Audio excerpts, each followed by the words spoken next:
मित्रांनो, आपल्याकडेही रांगोळी टूल्स आहेत आणि त्याचा वापर करत असताना आपल्याला असंख्य अडचणी लिखाणासोबत येतात की रांगोळी जी आहे टूल्समधून गळत नाही, एका फ्लोमध्ये पडत नाही, ती अडकते. पिठा रांगोळी आपल्याला मार्केटमध्ये मिळतात, परंतु यासाठी याच पिठा रांगोळीचा वापर आपण अगदी साध्या सिंपल पद्धतीने कसं करू शकतो, आजचा व्हिडिओ या संदर्भात आहे. हे बघा, ही आपल्या बाजारात मिळणारी रांगोळी आहे की जी 5 रुपये अगदी 10 रुपये किलोपर्यंत सहज मिळते. परंतु ही खूप पिठाळ असते. पिठाळ म्हणजे खूप अगदी पीठ जसं आहे त्या पद्धतीने ही रांगोळी पडते किंवा तिचा असं गोळे पडतात एकत्र आणि त्यामुळे अक्षर लिखाणाला बऱ्याचदा खूप जास्त अडचण होताना आपल्याला दिसते. म्हणजे टूलमध्ये आपण ज्यावेळेस रांगोळी भरतो, हे टूल आहे आपलं, आणि या टूलमध्ये ज्यावेळेस रांगोळी भरली तर आपल्याला दिसेल की ती एका फ्लोमध्ये पडत नाही किंवा ती अशी अडखळते, एका ठिकाणी जाऊन गच्च बसते आणि त्यामुळे लिखाण करताना बऱ्याचशा अडचणी येतात खूप मोठ्या प्रमाणात. की अगदी तुम्हाला लिखाण करायचं आहे, तिथे रेष ओढायची मला, परंतु पूर्णपणे त्याचा फ्लो म्हणजे असा झटका द्यावा लागतो त्याला, आणि मग ते कधी कधी खूप जास्त रेष जाड पार्ट लिखाणात होतो. म्हणजे ह्या डिस्टर्बन्स आहे लिखाणामध्ये. तर आपण बऱ्याचदा म्हणजे जी रांगोळी ऐकतो या पद्धतीची, की जी रवा रांगोळी आपण तिला म्हणूयात, संस्कार भारतीची रांगोळी म्हणूयात, किंवा 5 बोटी रांगोळी, की एका याच्यात दाणेदारपणा असतो त्याच्यात आणि ती एका सुटसुटीत एका फ्लोमध्ये पडते. हे त्याचं वैशिष्ट्य आहे.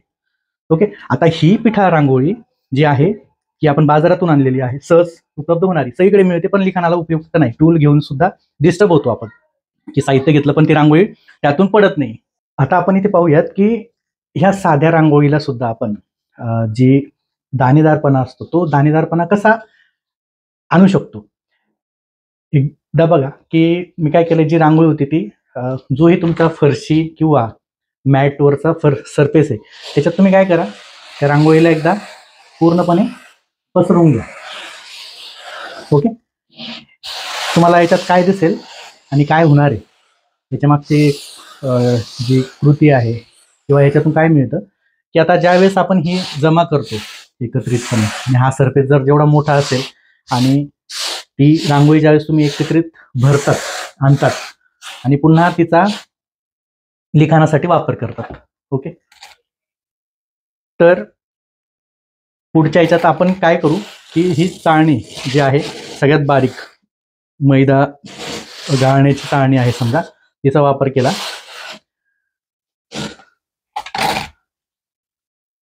त्याच्यातले जेही अजून पार्टिकल्स आहेत, म्हणजे खूप मला वाटतं आपल्याला जी जाड पद्धत आहे, जाड हवी रांगोळी, ती एकत्र आपल्याला इकडे मिळताना दिसेल. बघा, ही आता अगदी रवेदार रांगोळी आपल्या हातात एका फ्लोमध्ये गळताना दिसेल, आपल्याला वर्क होताना दिसेल. म्हणजे निश्चितच पहिला जो पिठाळपणा होता तो खूप कमी झाला. कशामुळे कमी झाला, या सरफेसला बरीचशी पावडर चिपकलेली दिसते तुम्हाला.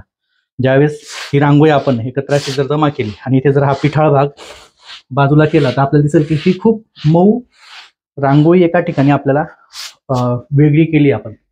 तिचा वापर आपण आता करणार नाही. हा, निश्चितच इकडे जी मिळाली या पावडरपेक्षा ही रांगोळी खूप जाड आहे, बऱ्यापैकी तिच्यातला फ्लो अगोदरपेक्षा चांगला झालेला आहे. आणि असंच ज्यावेळेस या रांगोळीचा रियूज एकदा दोनदा तुम्ही लिहितात, परत भरतात, तर ती पावडर पार्ट आहे ना, तो बाजूला होऊन जातो. पावडर पार्ट हा कमी होतो आणि तुम्हाला दाणेदार रांगोळी, म्हणजे जी की आपण सहसा मार्केटला जाऊनही, म्हणजे ग्रामीण भागात राहणाऱ्यांसाठी तर खूप मोठी अडचण आहे की शहरात जाऊनही कधी कधी मिळतच नाही.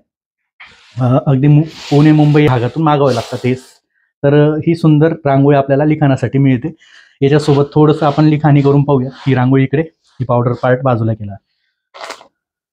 या रांगोळीसोबत आपण लिखाण करूनही पाहणार आहोत, कारण की आता याच्यातला पिठाळ भाग कमी झालेला आहे आणि दाणेदार जो भाग आहे त्यातून अगदी सुरळीत टूलमधून रांगोळी पडताना आपल्याला दिसते. या टूल्सचा उपयोग आपण लिखाणासाठी करतो.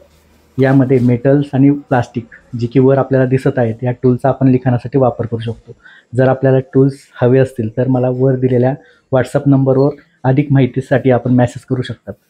अशा पद्धतीने सुंदर लिखाण आपल्याला जर शिकायचं असेल तर ऑनलाईन क्लासला आपण जॉईन करू शकतात. आपल्यालाही रांगोळी सुलेखनासाठी टूल्स हवे असतील प्लास्टिक किंवा मेटल्समध्ये, तसंच आपल्याला जर देवनागरी सुलेखन शिकायचं असेल तर आपण ऑनलाईन क्लासमध्ये सहभाग घेऊ शकतात.